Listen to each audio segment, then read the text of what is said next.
8 o'clock where you are now. Yes. So as you can see, Karen Anstey, is that the right pronunciation? Anstey. Anstey, um, from OSHU, uh, going to give us a talk on venom hypersensitivity, something we review about every 2 years. And it's about time for an update on this topic, so I look forward to it. Go right ahead. Your slides look great. I see the health science campus is on your first slide. So go ahead. Yeah. Well, thank you so much for having me, everyone. I hope everyone is staying warm with the kind of crazy Pacific Northwest weather we're having, and safe as well. So today I'm going to provide kind of a recent guideline update on venom hypersensitivity, and then over the last few years, some updates on literature and options for the future. Here is my disclosures. So the objectives for today. The first objective are to understand updates and guidelines for tryptase and c-Kit analysis in those with a history of venom allergy. The second is to recognize factors associated with anaphylaxis severity that may influence venom immunotherapy. And then the third, describe component testing for venoms and its utility and venom allergy evaluation. So here's a brief outline of my talk. First, we'll go over a brief introduction of Hymenoptera allergy, including the types of Hymenoptera and reaction types that we may encounter in our allergy clinics. Second, moving on to the allergy evaluation, including skin testing, serum testing, testing for mastocytosis or mast cell disease, including tryptase and c-Kit testing. And then moving on to component and basophil activation testing. And then third, venom immunotherapy, including its efficacy, and then overviewing the high-risk factors and how that may change our venom immunotherapy plan. So a brief introduction. Hymenoptera are mostly winged insects, and they include bees, vespids, and ants. The majority of stings result in, sorry, 1 second.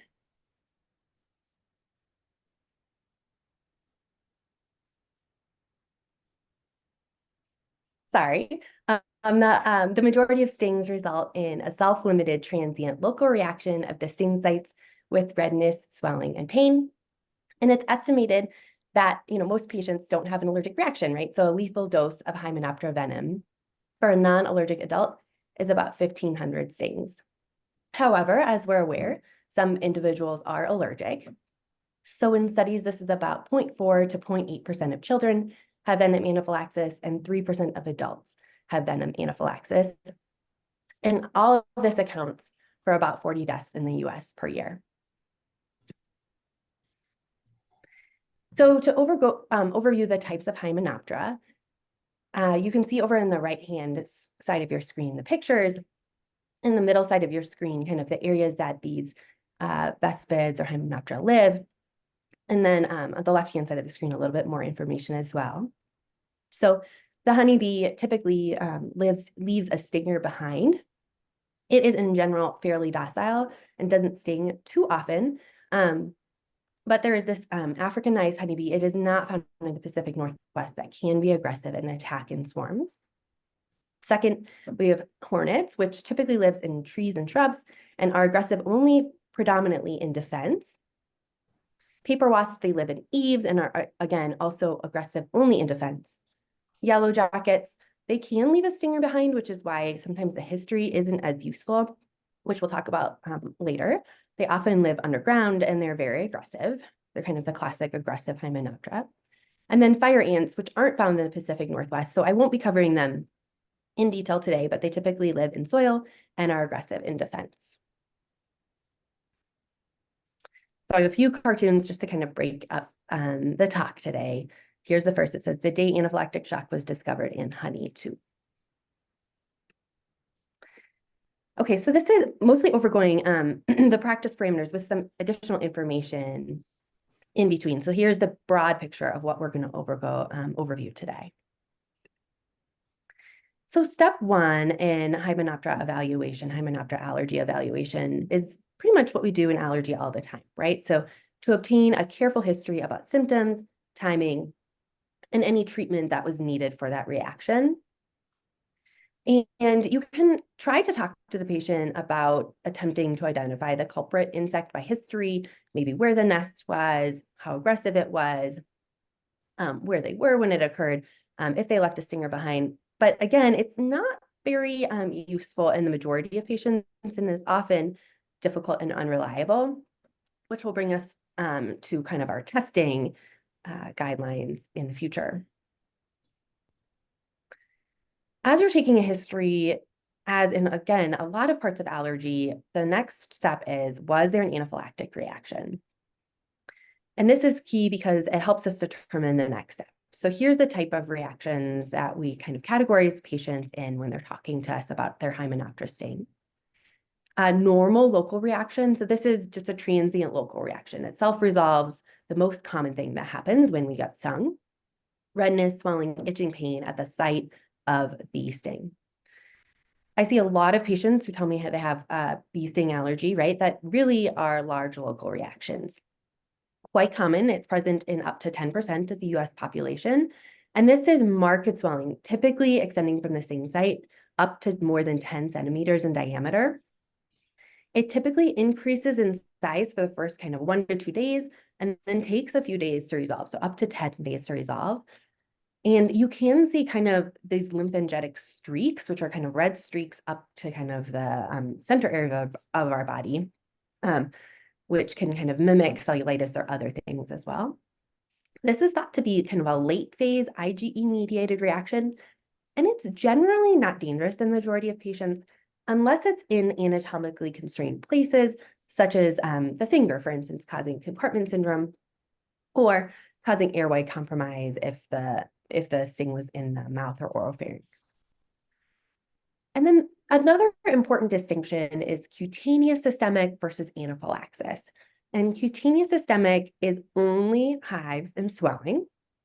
And anaphylaxis includes hypotension, or kind of the classic definition of involvement of at least 2 organ systems. And this becomes really important later on. So looking at the left-hand side of the figure, so we obtained a detailed history. Was there an anaphylactic reaction? If there was, yes, we'll move on to that step next. But the step 3, if there wasn't an anaphylaxis, is, was there a dermal reaction like cutaneous systemic or a large local? So just a step below anaphylaxis or a step 2 below anaphylaxis. And this is important because over the last few years, this has changed. So in the past, only children with isolated cutaneous systemic reactions were not recommended to have venom immunotherapy. But now this includes most adults as well. And here's why. So there was a prospective study in children that showed a 10% chance of having a systemic reaction if restung, if they had cutaneous systemic reactions. And it was usually much more mild than their previous sting reaction. So that's important as we're talking about this with patients as well. And a 3% or less chance of having a more severe reaction than their prior sting. Prospective study in adults, similar, less than 3% chance of a more severe reaction. But on the comparator side, this is comparing to up to 30 to 60% of patients with a history of true anaphylaxis who have positive IgE antibodies in skin testing or serum testing who will experience a systemic reaction if restung. We should also talk to patients about kind of what they do for a job or their lifestyle, because it is important to consider special circumstances, such as frequent exposures, if they're a big hiker, lifestyle, work. I've certainly have patients who have been like tree trimmers for electricity companies, or a biologist that's always outside, which are kind of special circumstances that they may have frequent stings, which might put them into kind of a special category, where if they have kind of these lesser, not anaphylactic reactions, so either cutaneous systemic or large local reactions, that you might talk to them or talk to them a little bit more about the risks and benefits of venom immunotherapy. And this is because there's increasing evidence that venom immunotherapy is helpful to reduce kind of size and duration of large local reactions.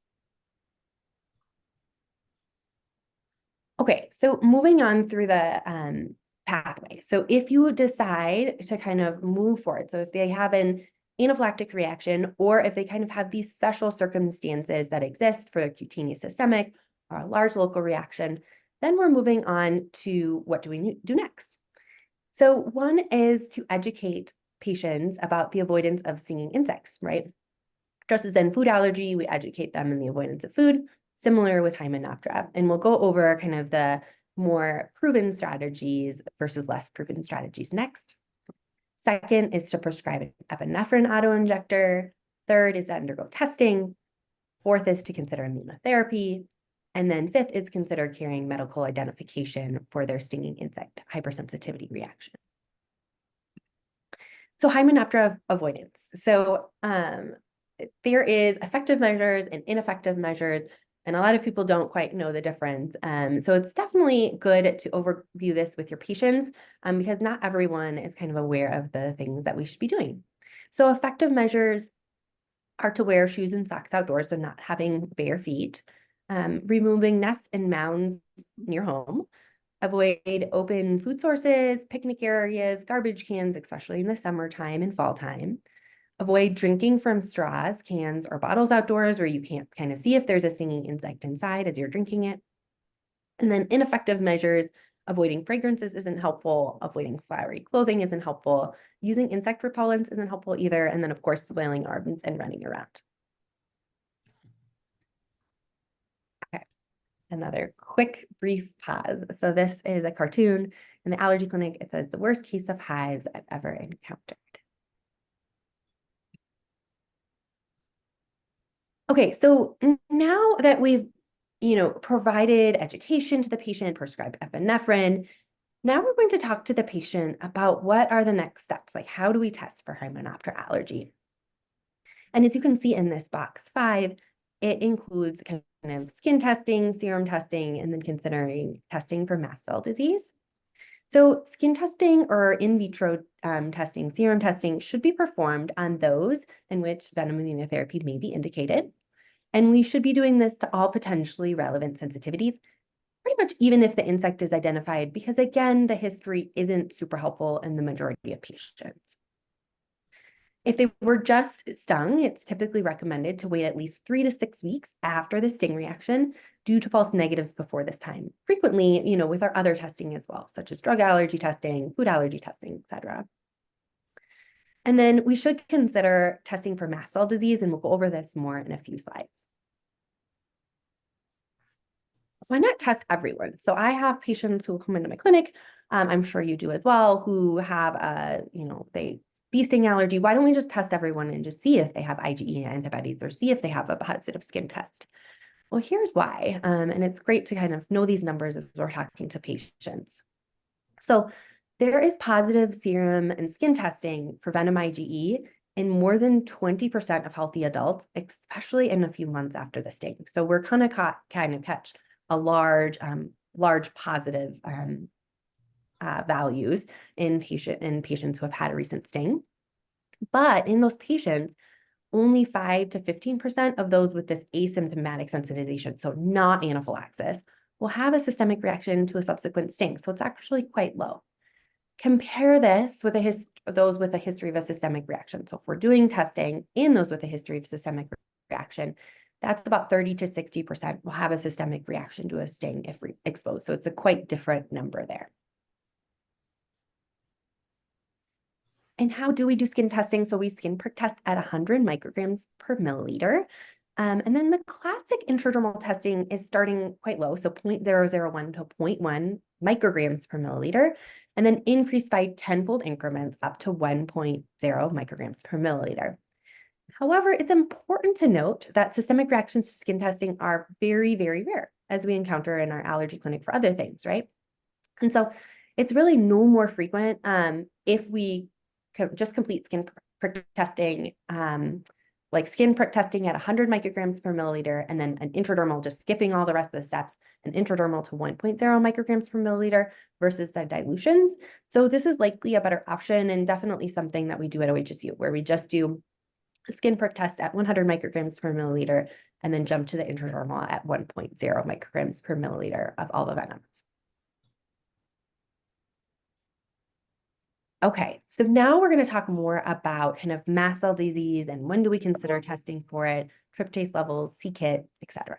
So a little bit about in broad scopes, what is known about mast cell disease and insect allergy. So mastocytosis occurs in about 2% of patients with insect sting anaphylaxis, and insect sting anaphylaxis occurs in a big proportion, so 25% of patients with mastocytosis. So given this, we definitely should be considering a baseline tryptase level and is typically recommended for all patients that we're considering venom immunotherapy, a severe systemic reaction. If it's elevated, it then kind of tells us a little bit more about what to do with their venom immunotherapy, their risks, etc. So if elevated, it is correlated with an increased risk of severe anaphylaxis to stings, increased risk of a systemic reaction during venom immunotherapy, and a greater risk of sting anaphylaxis after stopping venom immunotherapy. So definitely informs kind of how we go about things moving forward. So here's a few studies over the last few years. This was from 2009, but just to show you that kind of the grade of allergic reaction. So I've circled grade 4, right? The worst kind of grade of allergic reaction down at the bottom. And in the left-hand column, you can see patients with normal serum baseline tryptase, and then in the right hand or that middle column, elevated serum baseline tryptase. This is greater than 11.4 on the scale, and you can see that a larger proportion of patients with an elevated baseline tryptase level had more severe reactions, so that type 4 reaction. And then this shows a little bit more about mastocytosis. So a lot of patients with systemic mastocytosis have anaphylaxis to Hymenoptera stings. So it may inform how we test these patients with just mastocytosis. Can I ask you a question, Karen? Yeah, for So, sure. I mean, mastocytosis is sort of a broad category. We're talking, there are all kinds of reasons to have an elevated um, tryptase, even people just with genetic abnormalities who have multiple genes. Is this all comers with elevated, or can you segregate from different reasons for having an elevated tryptase? Yeah, we'll go over that in one side as far as like hereditary alpha-tryptosemia, but this slide is specifically talking about systemic mastocytosis. So patients that have true systemic mastocytosis, those patients have in this study 19%, but I also saw it quoted closer to 25% in a lot of other studies who have anaphylaxis to Hymenoptera stings. But moving on, the question about kind of more about like what other things can cause an elevated tryptase level. So I'll go over this right now. So kind of c-Kit testing, right? So routine kind of c-Kit testing can identify clonal disease in high-risk patients with a venom allergy who are regularly missed with a tryptase level alone. And so you can kind of see up in this study, the odds ratio of having anaphylaxis with a normal serum basal baseline tryptase level with a positive c-Kit. That's highlighted. And then like you're talking about, there's a lot of kind of other genetic reasons for having an elevated baseline tryptase, including hereditary alpha-tryptosemia. And that was certainly the most common cause in this study and several other studies of an elevated baseline tryptase level in patients with a venom allergy. And so, in this study, at least they were kind of hinting at the fact that maybe we should consider also testing with a c-Kit level, because if combined, so a baseline serum tryptase level and getting a c-Kit level, it accounted for 90% of baseline tryptase elevations in these patients. So kind of putting all those slides together a little bit better. So in summary, patients with underlying mast cell disease like hereditary alpha-tryptosemia or systemic mastocytosis certainly have more severe reactions to Hymenoptera stings, and stings are more likely to cause anaphylaxis. On a side note, the practice parameters does suggest that you could consider testing patients with mastocytosis without a history of a stinging insect allergy, just systemic mastocytosis for insect venom sensitivity, because it is so common and because they have a more likely reason to have anaphylaxis to Hymenoptera stings. And I think putting this all together is I do think we could consider adding on a c-Kit level in addition to the tryptase level in these patients that were kind of have a history of a severe allergic reaction to sting, because it might help better inform future venom immunotherapy and when we stop a venom immunotherapy, but it isn't quite borne out in studies as far as exactly how that might affect it. But I do think it might fit along with the tryptase level. Okay, a brief pause. So 2Bs, dude, you better see the hive nurse. It could be a pollen allergy.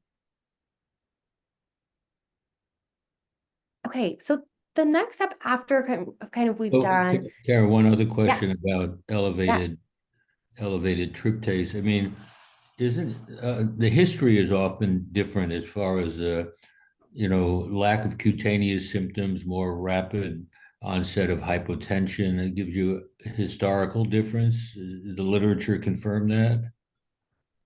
it, um, can you clarify a little bit more as far as the literature confirm? Well, my understanding was people with mastocytosis and bee sting anaphylaxis or venom anaphylaxis, their history is somewhat different from those who don't have mastocytosis, that they often have less prominent cutaneous symptoms, much more rapid onset of hypotension and collapse. So somewhat different Yeah, history. Yes. yeah. I did not find any literature. I would agree that kind of in my practice, I've definitely noticed that in patients, but I did not find any literature that actually supported that in studies. Okay.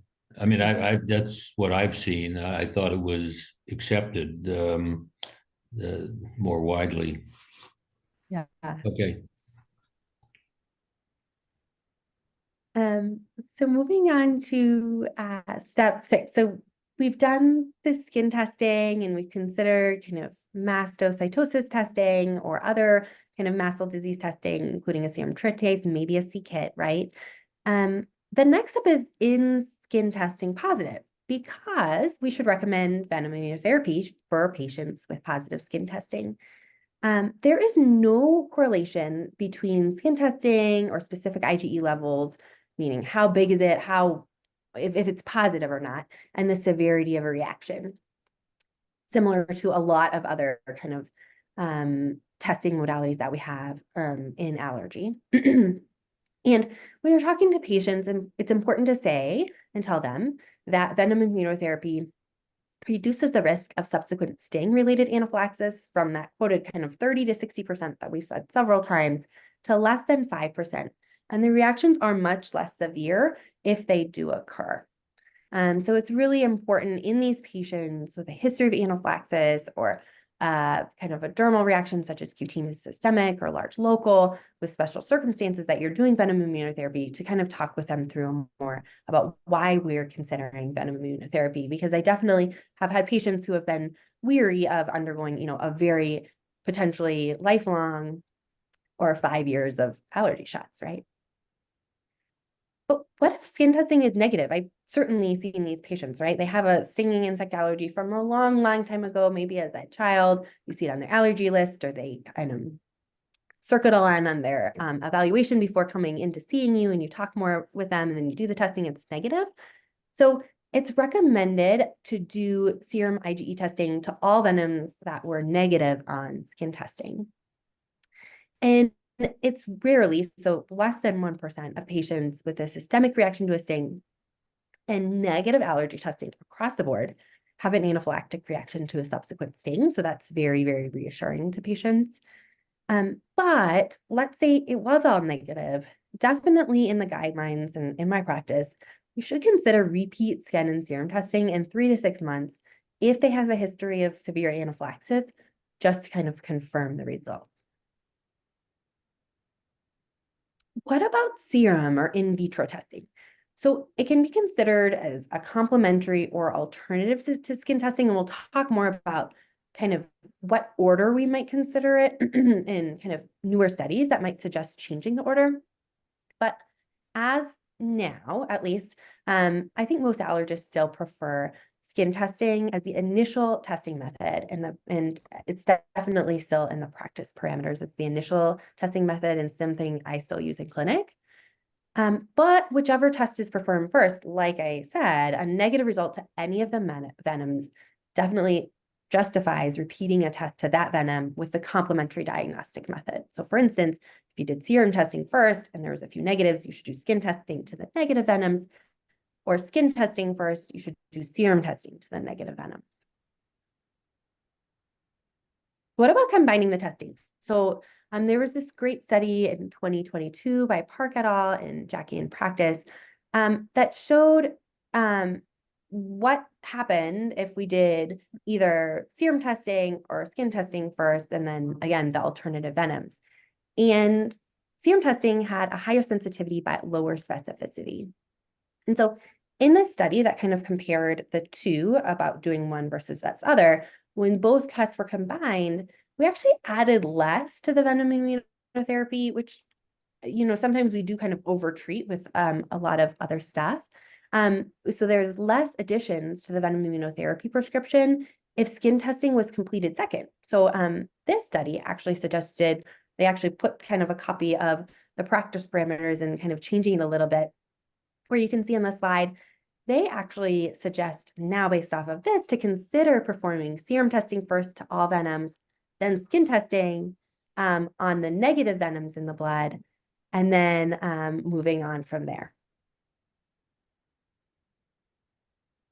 What about other types of testing, which has become a bigger topic, I think, over the last kind of few years? So both component IgE testing, which is commercially available, and basophil activation testing. So component allergy testing. So on the bottom of the slide, this brings us kind of back to board setting, right? All of the kind of venoms and their cross-reactivity. So this is basically using components like we do in food, for instance, of the various venoms to kind of parse out a little bit more, especially considering cross-reactivity sensitivities between honeybee and vespids. And so you can kind of see the cross-reactive antigens down on the bottom in kind of the red area between honeybee and vespids. It's also important to note, and I'll put this together in a few slides, is that it's kind of breaking down the different components. So here's kind of honeybee components, and you can see that APM10 is not very high in the allergen VIT extract that we're testing for instance, on skin testing. And so certainly we can see in the figure on the right is that if a patient is individually sensitized to APM10, they have kind of a high risk of therapeutic failure. So it's also important to think about how this affects kind of the length of venom immunotherapy, especially for venom immunotherapy, and how this might affect testing, because could we get some false negatives if we're testing on skin testing with the regular extract, right? It has low APM10, maybe we won't see a positive there. So that's where component testing is helpful, and it is commercially available to us. So to put this all together, I think component testing does have a role, and we should be considering it probably more frequently than we are right now. And this is in the two instances that would be particularly helpful. One is in patients that are dual sensitized to both honeybee and vespid venoms, to parse out a little bit more. Are they allergic to both? But maybe they've only had one sting. So are they just allergic to honeybee or vespid? And in the instance that honeybee testing is negative, because what if they're solely sensitized to APM10, right, with a low concentration in the extract? We might be missing some of those patients in our usual testing. And then basophil activation testing, I'll just briefly overview this. We don't currently have this available at OHSU, but certainly I think is something of the future and would be kind of great to have, because it hasn't shown to improve both sensitivity and specificity of venom testing, but again, isn't commercially available yet. And that's due to the fact that it's just really, you have to do the test really fast, right? So you kind of have to have it at your institution to run this testing at this point. But this is a great study from 2023 that definitely showed a great utility in this study, specifically kind of increasing specificity of venom testing. Okay, brief interludes. So this is a bodybuilding competition. One guy says, "Sweet bod, bro, what's your workout routine?" He said, "I got stung by 1,000 bees." Okay, so moving on. So if we did skin testing, serum testing, they have positives, right? We're going to recommend the venom immunotherapy. And we talked about this more, but another kind of statistic to keep in your mind is that venom immunotherapy reduces the risk of a systemic reaction up to 98%. And we typically include all venoms eliciting a positive response, with the caveat being, right, if we did basophil activation testing, if you have it available, or component testing, maybe you parse it out a little bit more that you're not going to include all positive venoms, but maybe just the ones that we think are clinically relevant for the patient. And immunotherapy is super helpful. So I already said this, but this is just a great kind of big review, including multiple studies from 2020, from 2012 that showed a great reduction in systemic reactions to subsequent stings. And how do we do venom immunotherapy? So our goal is a maintenance dose of 100 micrograms for each venom, which is 1 milliliter of extract containing one venom, or 1 milliliter of extract containing 300 micrograms of the mixed phosphid venom. You can consider a lower dose in children, so about 50 micrograms. Rush protocols are frequently safely used, and certainly something that we use here at OHSU. And then moving on down the road, once you reach maintenance, the interval between maintenance doses is typically about 4 weeks for the first year, and then can be extended. So that's something to keep in mind as you're talking to patients that, they're worried about, potentially lifelong allergy shots that every month, but really we can extend this to every 6 to 8 weeks, or up to 12 weeks after 4 years. So certainly if they're on venom immunotherapy for a long time, they don't have to get too many allergy shots every single year.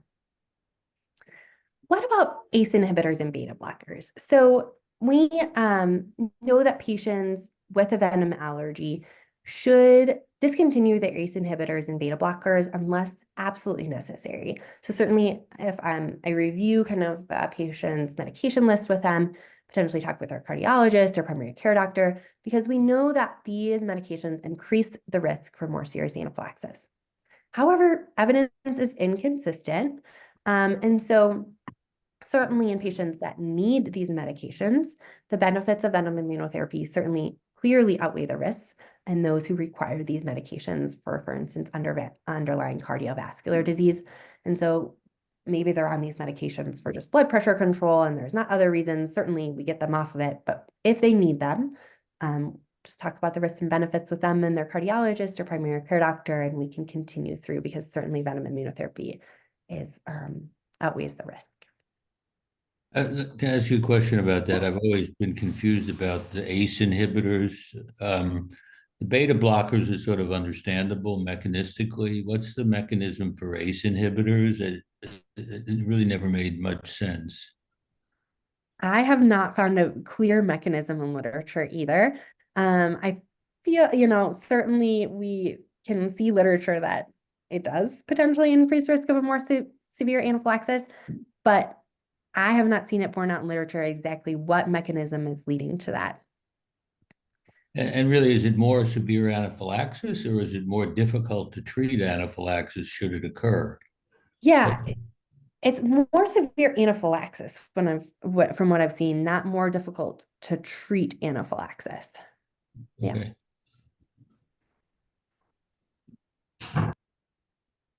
And here's just a brief copy of what we do for our OHSU VIT rush protocol on day 1, and then the next week's. And then conventional protocol as well. But again, we really try to get patients on rush if at all possible. How about new vials? Again, some of this stuff we don't necessarily think about because it's like in our practice, right? It's kind of what the nurses are doing in the background. But practice parameters really have no universal answer to these questions, and not much data actually to base these recommendations, but certainly something we should be looking at in our protocols. So Hymenoptera venoms are standardized extracts, right? Not everything in allergy is. and because of this, really should have a minimal batch to match variation. So, in our clinic, we have vials, right? And we pull up from the vials. But when we change to different lots, so not every patient has their own kind of venom immunotherapy vial. But when you change to a different lot number, some physicians could reduce the dose initially by 20 to 50%, and most make no adjustment. It's typically when we change like from one manufacturer to another that a lot of physicians reduce the dose by 20 to 50% initially and build back up to their maintenance dose. We, So, yeah. I thought that we only had one manufacturer still making it, right?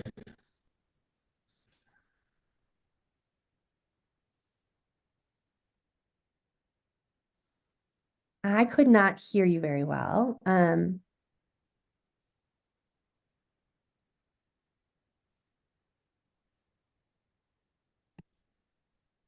you want to repeat that question? Oh, I thought we were down to just one man.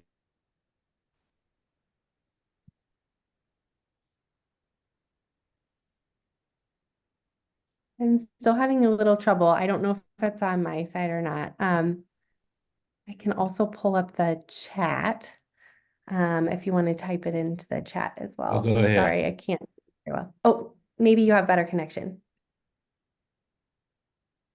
Okay. So what about I just thought there was only one manufacturer left in the field.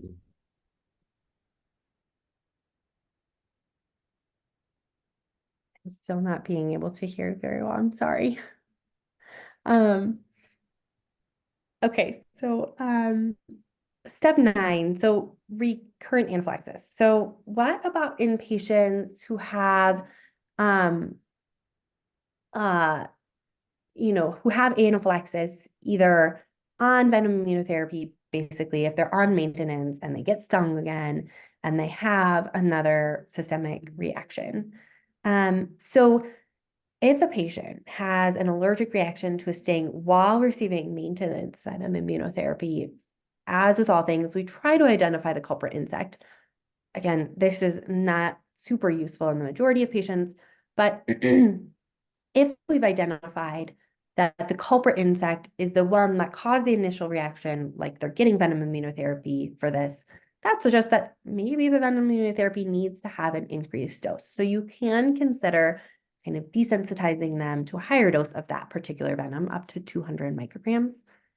If the culprit is unknown in the majority of patients, right, we can consider testing, like further testing, to see if there's a new or untreated venom that's not in their venom immunotherapy that now they've developed a reaction to, and then include it in their venom immunotherapy moving forward.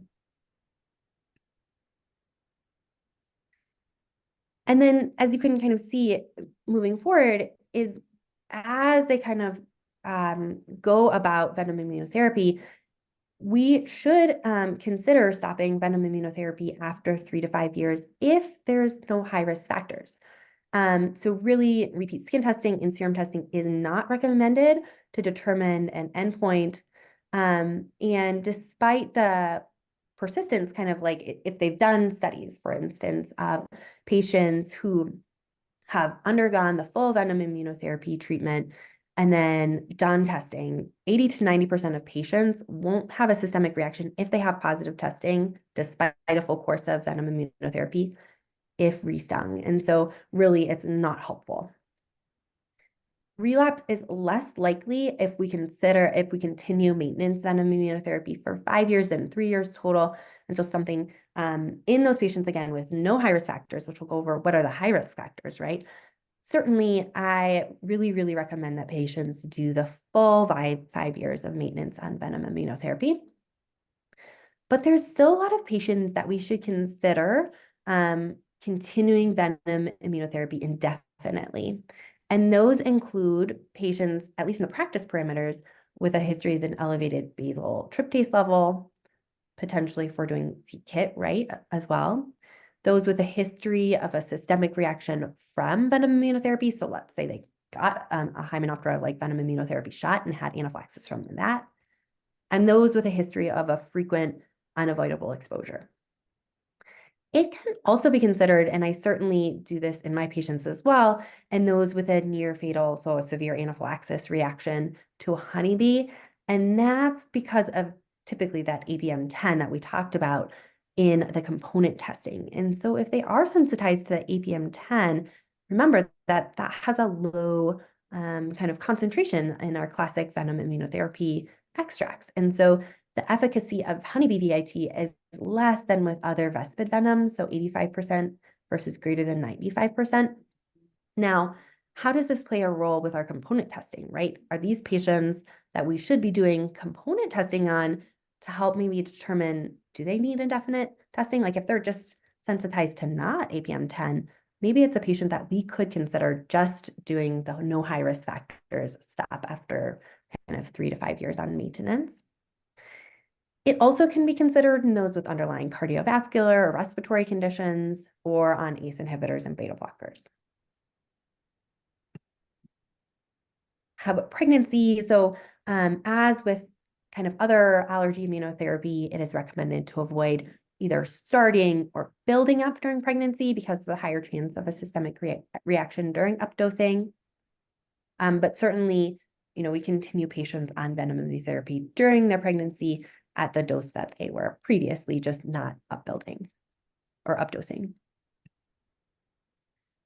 So putting this all together, and then I can open up to questions and I'll have the chat on as well. In summary, skin testing or serum testing should be performed in those in which venom immunotherapy may be indicated. This is typically, if you remember a while ago, excluding children and adults with isolated cutaneous systemic reactions, unless they're high risk, right? High risk exposures, for instance. We should consider component testing to clarify in 2 instances, I think, at least, to clarify cross-reactivity between honeybee and vespid venoms, or if honeybee testing is negative, or if honeybee testing is positive, maybe to inform how long we should recommend venom immunotherapy for. We should consider, and I think do, serum testing, we should consider serum testing after skin testing, I think still based off the practice parameters, but something that I'm interested to see what bears out in literature in the future is, should we consider serum testing followed by skin testing? Maybe it's a conversation we can have with each patient. Certainly there's patients that are less excited about skin testing. Maybe they live a long distance away and might prefer kind of serum testing first. But again, in the majority of patients, they're probably going to need both. Consider kind of testing for mast cell disease, tryptase, maybe c-Kit. I think probably c-Kit for all patients with a severe insect sting reaction. And consider Hymenoptera testing in those with a history of systemic mastocytosis, even without a history of reaction in the past.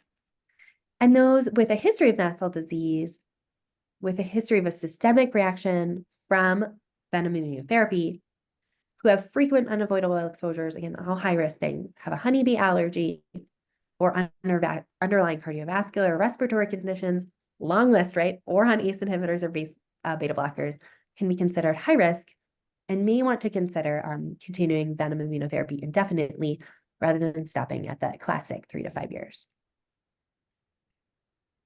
Okay, so I'll open that up to questions, and I included the word of the day as well. I do have the chat open. It looks like we have about Aaron, is my audio any better now? It's a little bit better. Yeah. So I remember some literature, I think from Golden from maybe 10 years ago, that had to do with how long to keep people on. And that although when you had them on venom immunotherapy, their risk was, say, 3 to 5%, not much different than a normal population, that when you stop, their risk gradually increased over time back to about 15, 17%, and was an argument for keeping more people on maybe lifelong immunotherapy. Did you see that literature? Yes. Yeah, did you hear what I said? Yes, I did. You are correct Oh, in that, well, like you said, have done a lot of venom research and is certainly a frequent name in literature. There is that literature out there, and I think there's a lot of patients that's probably fit within that high risk category that we're seeing. I don't know, and I would have to go back to see if those studies parsed out kind of all these high risk factors or not. I am not totally sure that they parsed out kind of all these high risk factors when they were determining who should stay on lifelong venom immunotherapy. I would say a lot of my patients meet criteria because it's just such a long list of criteria of who should kind of do lifelong venom immunotherapy. It is, in my practice, a more rare patient that doesn't meet one of those criteria.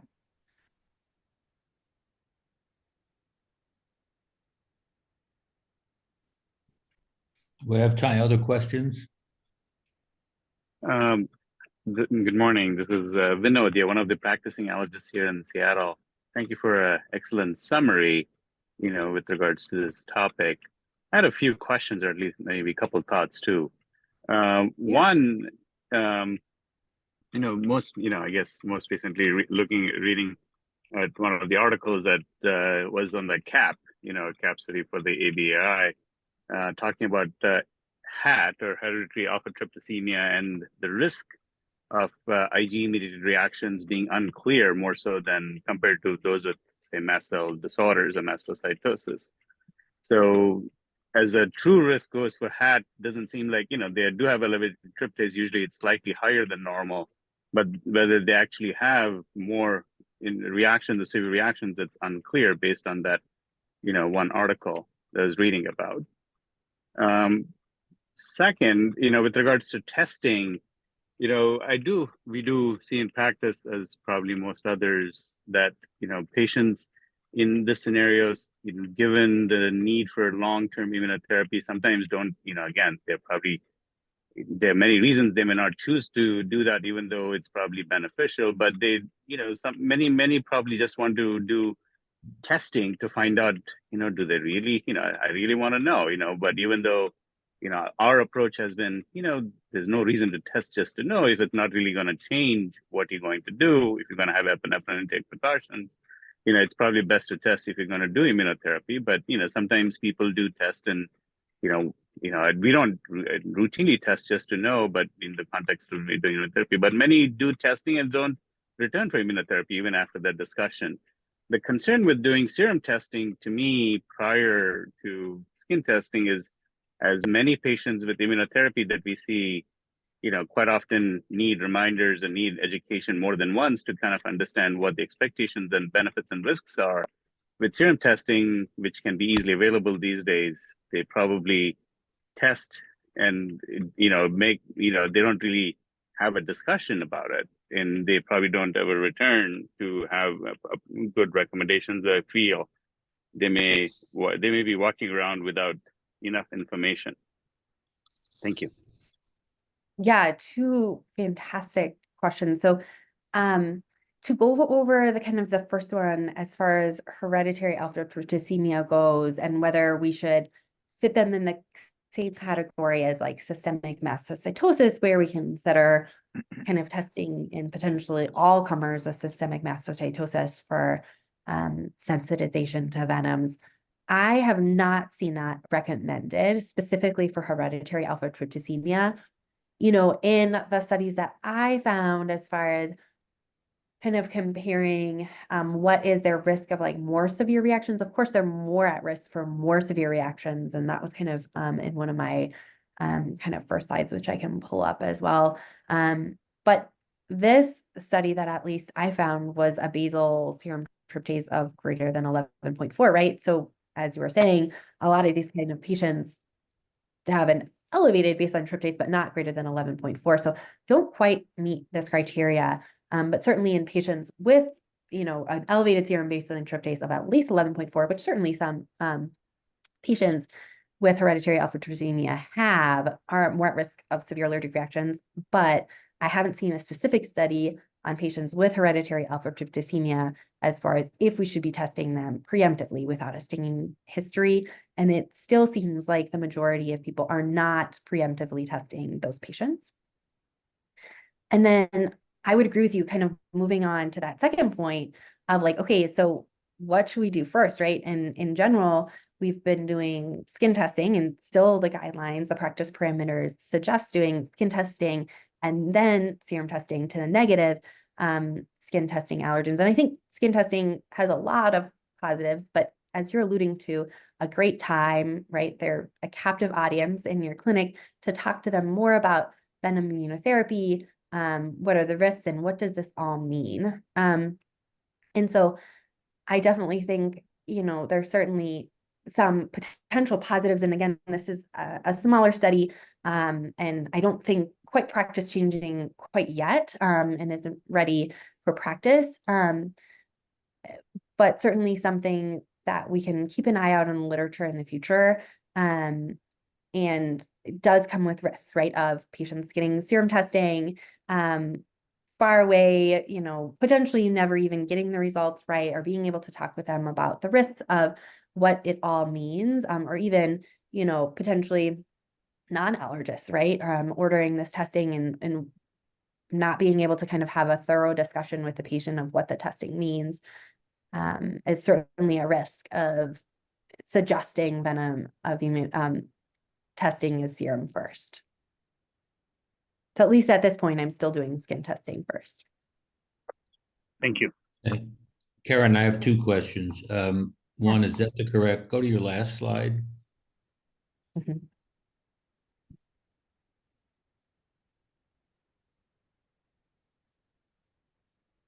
Oh, this one. Is that the way you want us to spell variant? I think so. I It's can check. misspelled. I think it's IANT. Let me be positive. Or are you positive? Variant? Yeah, I think it's VARIANT. Let me see. Let me be positive. That's not a serious question, but okay, it doesn't matter. Oh yeah, it's ANT. Yeah. You're right. I will change it as we talk. Yeah. All right, but we might get credit whichever way we spell it.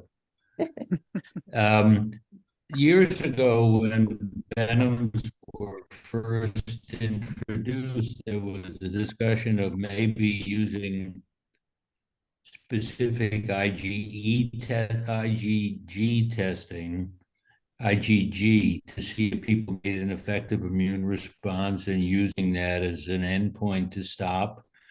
Yeah. I don't think anybody does that anymore, but yeah. Yeah, I have not seen that. No, is my audio, you don't hear me well? I could hear it a little bit. I think you were talking about Okay. kind of IgG testing, and using that as kind of a marker of when could we stop venom immunotherapy, right? And I would agree. I saw articles from in the past, but Yes. nothing recent. And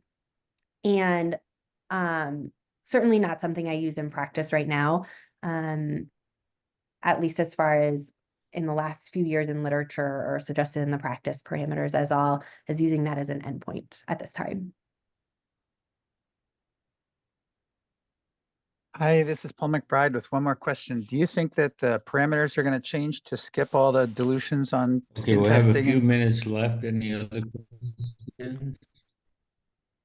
Yeah, I heard your question. Are the practice parameters going to change? So, I mean, it's definitely time for a new update. I think they will. And it's definitely something that we do here at OHSU is just skipping the rest of the steps because there's really not increased risk in studies. And why are we doing the additional steps then and the additional dilutions in the venom skin testing? I don't know if you guys were able to go to the college kind of debate as far as the venom question. There was definitely a little bit of a fun debate and what should be done. Like, should patients with maybe those studies don't include as many patients with a high risk for systemic reactions to skin testing, like those with systemic mastocytosis, for instance, are those patients maybe ones that we shouldn't jump right to that testing because they weren't necessarily parsed out in the studies, but I do still think that it's very, very low risk. They're in our allergy clinic if they do have a systemic reaction. And so we can probably jump just directly to the intradermal at 1.0. Thank you. That makes testing a lot easier. Yes, yeah. This is Vinod here. This is just thinking outside the box. I didn't know if you have any, given where immunotherapy is, I've not heard really about, sublingual immunotherapy or intralymphatic immunotherapy or other options, at least I don't know, I've not come across literature out there, look for it. I didn't know if you had any thoughts. Yes, I have not seen any updates as far as kind of other options. I think it is interesting to see kind of what will happen in the future, especially as kind of sublingual immunotherapy increases for a lot of other stuff, right? Air allergen or environmental allergy, food allergy. Could we be doing this stuff? I don't see any studies that suggest that it's been done or didn't find any when I was looking at more updates from this talk. But something maybe in the future, right? I definitely have patients who have venom allergy who just live too far away from us at OHSU. And those patients, have a hard time getting venom immunotherapy because they really can't drive to get allergy shots. So would be an interesting option for patients in the future, but I don't see anything quite yet in available. Thank you. Yeah. All right, well, Karen, thank you very much. Any last questions? I just have one more comment, Len, with the beta blockers and the ACE blockers. I Googled that while you were talking, and the most recent study from Austria says there's no difference in risk. But I actually pursued this with one of our cardiologists, and there's a beta blocker called bisoprolol, and it only activates the beta 1 or only blocks the beta 1 receptor, so there's no effect on beta 2 at all. So his recommendation, because he wanted to get his wife on immunotherapy and she was on a beta blocker, was if he put her on bisoprolol, would I desensitize her? And after reading about it, I said yes. So my experience of one is that it worked fine. Okay, it's available in the US? Yeah, it's a regular beta blocker. We just don't use it very much because it's not cheap. Okay. That's great to Thank know, you. though. Oh, Yeah, thank you yeah. very much for your talk. That was great. What's the brand name of that blocker? Bisoprolol. Oh, that's the brand name. That's the generic name. I don't know what the brand name is. Okay. Oh, Z-beta, Z-E-B-E-T-A. All right, let's see. We have some things in chat.